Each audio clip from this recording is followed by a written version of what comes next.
Hello Ugandans, my name is Kyagulanyi Ssentamu, also known as Bobby Wine. This 12th day of September 2017 is a very sad day in the leadership of our country. Yet again, some of my colleague members of parliament who belong to the NRM party did the most dishonorable and unpatriotic thing. They passed a resolution to remove presidential age limits from the constitution of Uganda so that President Museveni can become life president. They did this at a time when our nation has been bleeding for the last 31 years. Our country's former glory is all gone. Corruption rates are alarming, service deliveries at its worst, and women are dying while giving birth. Unexplained murders everywhere, and the judiciary is a mockery. Our children face an uncertain future, where unemployment is the order of the day.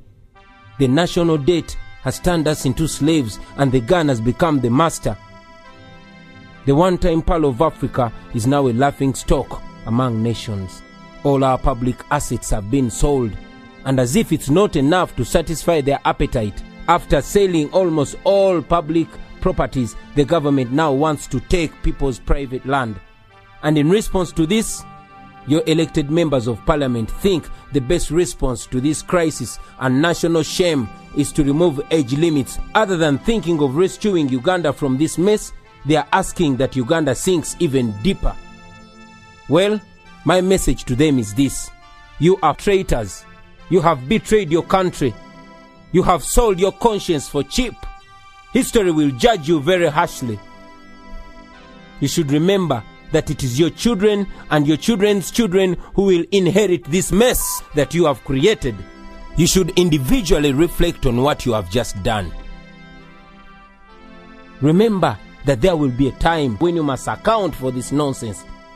Today, most of you who put up your hands to support this resolution, you have put your names on the national wall of shame. You should think about how you want to be remembered, whether as men and women who loved their country or as people who thought only about themselves.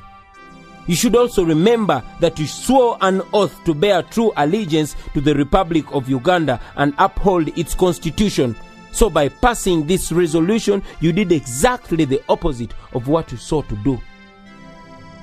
Well, the good news is that there is still time for you to withdraw your endorsements before it's too late. And before I forget, I want to thank those few patriotic NRM MPs who rejected the madness of raping the Constitution. You are heroes, and please maintain your stand. Do not bow down to pressure, because your voters are watching you and they will be rewarding you. And to President Museveni, in 1986, you asked for 4 years to reorganize the country and hand over power to a civilian government. We agreed. You personally said that Africa's problem was not the people, but the leaders who overstay in power. In 1990, you asked for 5 more years to be able to enact a durable constitution for the nation, and then go.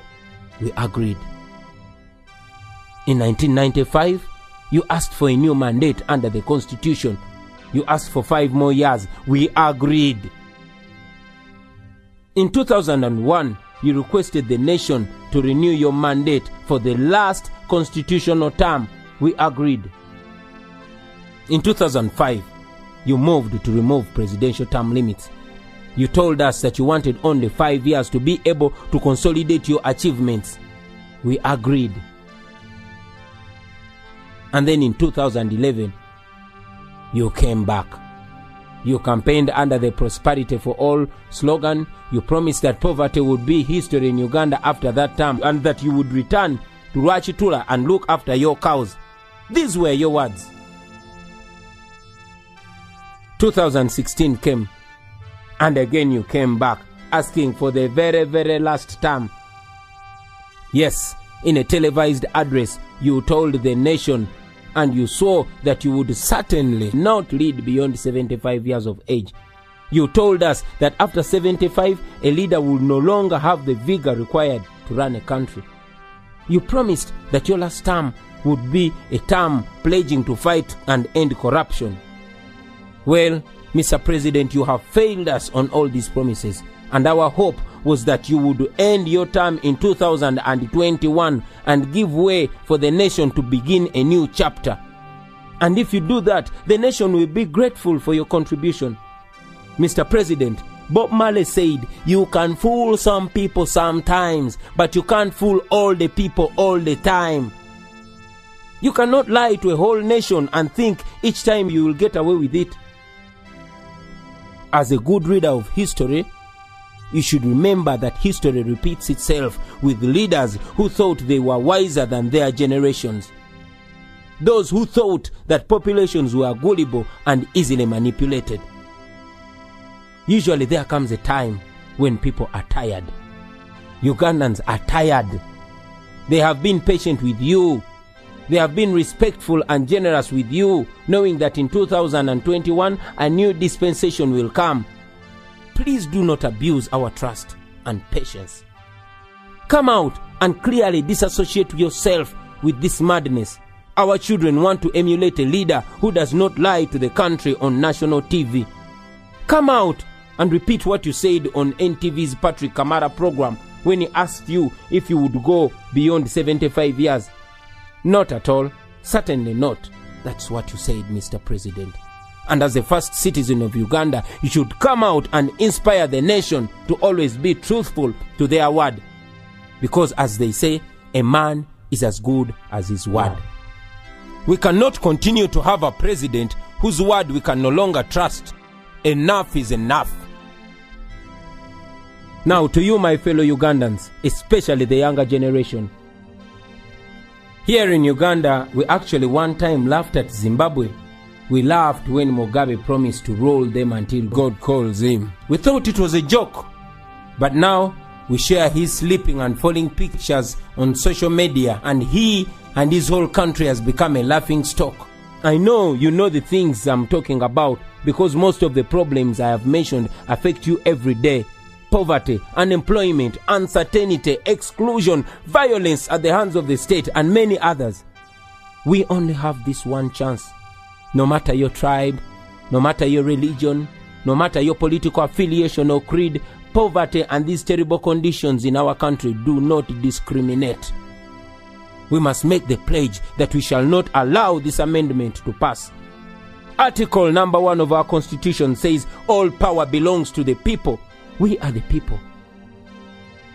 If this constitution is amended today, we shall have ourselves and only ourselves to blame for eternity.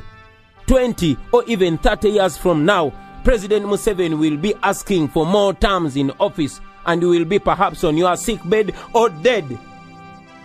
And if you're still living, you will be living in these suppressive and oppressive conditions. At that time, you will look back and wish you did something today. My brothers and sisters, we must defend the Constitution before it is too weak to defend us. Article 3, Clause 4 of our Constitution says that all citizens of Uganda shall have the right and the duty at all times to defend the Constitution. It also says that any person who resists amendment of this Constitution commits no offense.